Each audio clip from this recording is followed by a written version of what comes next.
제가 일본에 대해서 좀 더 많이 알고 싶어서 학부 때 일본 관련 수업을 들은 적이 있었거든요. 근데 그때 일본학 교수님이 하신 말씀을 들으면서 무릎을 탁 쳤던 적이 있어요. 그때 교수님이 그런 이야기를 좀 하시더라고요. 네, 안녕하세요. 의심만 도마입니다. 오늘은 일본에 대해서 좀 이야기를 해보려고 합니다. 여러분, 일본 만화나 영화 보면서 좀 소름 끼치신 적 없으세요? 저는 일본 영화나 만화를 볼 때 도대체 왜 저렇게 선정적이고 자극적이지? 왜 이렇게 잔인하지? 이런 생각을 할 때가 되게 많았거든요. 예를 들어서 주인공 빼고 다른 사람들의 목이 다 잘리는 그런 설정이라거나 같은 학교 친구들을 다 죽여야만 살아남을 수 있는 그런 영화들도 있잖아요. 분명 창의적이긴 한데 어떻게 그런 발상을 떠올리지? 싶을 때가 좀 있었어요. 저 각본을 만든 사람은 도대체 평상시에 무슨 생각을 하고 살지? 하는 생각도 들더라고요. 영화나 만화 같은 창작물들은 뭐 애초에 허구기도 하고 또 자극적인 게 꼭 나쁘다고만 할 수 없는 것이 또 자극적이어야 성공하는 면도 분명히 있거든요. 근데 실제 일본 역사나 현실을 보면 좀 쎄할 때가 가끔씩 있어요. 예를 들어서 뭐 자진해서 배를 가른 할복이라거나 아니면은 난징 대학 살 때 사람들 목을 자르는 걸로 경쟁을 하기도 했었잖아요. 그런 모습을 보면 진짜 소름이 끼치더라고요. 아니, 어떻게 인간이 저럴 수가 있나 싶기도 하고요. 만주에서 있었던 731 부대 같은 경우도 그렇고요. 저는 개인적으로 일본에 되게 관심이 많고 일본 사람들을 좋아하기 때문에 일본에도 여러 차례 갔다 왔었어요. 일본을 싸잡아서 비판하기 위해서 이 영상을 만드는 게 아니라는 점을 꼭 알아주셨으면 좋겠습니다. 제가 일본에 대해서 좀 더 많이 알고 싶어서 학부 때 일본 관련 수업을 들은 적이 있었거든요. 근데 그때 일본학 교수님이 하신 말씀을 들으면서 무릎을 탁 쳤던 적이 있어요. 그때 교수님이 그런 이야기를 좀 하시더라고요. 일본인의 윤리의식은 상황적이다. 근데 그 얘기를 들으면서 상황적이란 게 무슨 말이지? 싶었어요. 왜냐면 우리가 평상시에 상황적이란 단어를 잘 쓰지 않잖아요. 부연 설명을 하자면 상황적이라는 거는 본질적, 보편적, 초월적이라는 말의 반대말이에요.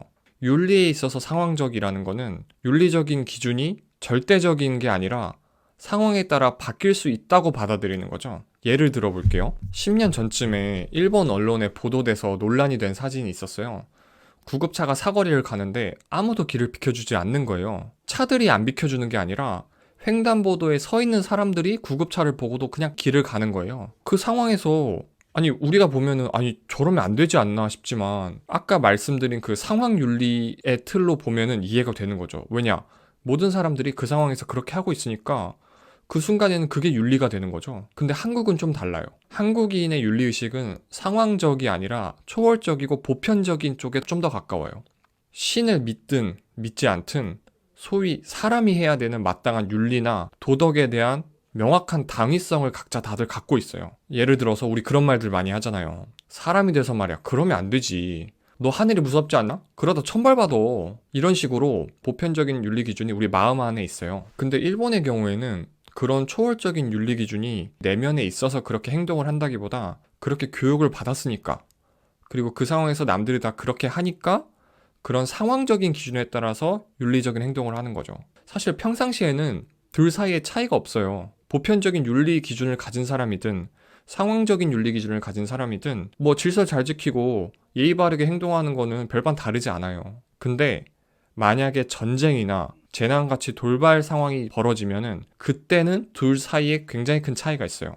일단 보편적인 윤리 의식을 갖고 있는 사람들은 만약에 그게 자기 내면적인 윤리 기준에 반하는 지침이다라고 하면은 위에서 어떤 말을 하든 간에 고민하고 때로는 거부하기도 해요.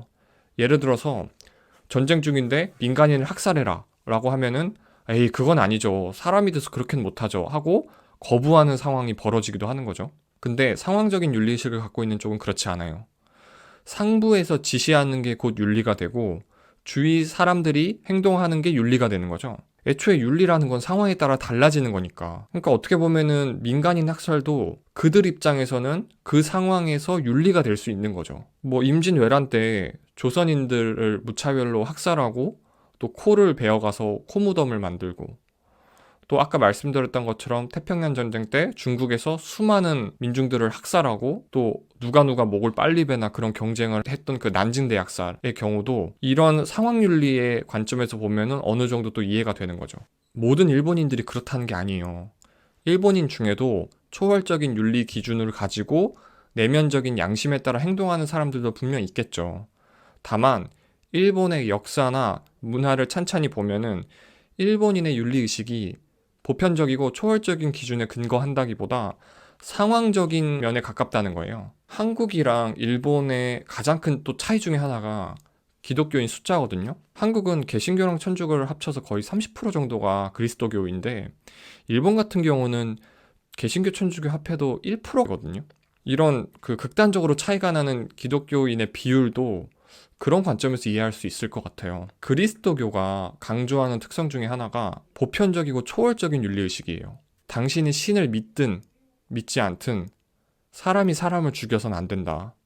사람이 다른 사람에게 악의적으로 피해를 입히는 건 악한 행동이다. 그래서는 안 된다. 라는 것들이 내면적인 윤리 규범이고 이 윤리 규범들이 소위 아브라함 계통 종교에는 굉장히 강조가 돼 있어요. 우리나라 같은 경우는 그리스도교가 들어오기 전부터 유교 사상의 영향 때문인지 보편적이고 초월적인 그런 윤리의식이 발달해 있다고 볼 수 있어요. 뭐 동학에서 말한 인내천 사상도 그중 하나고요.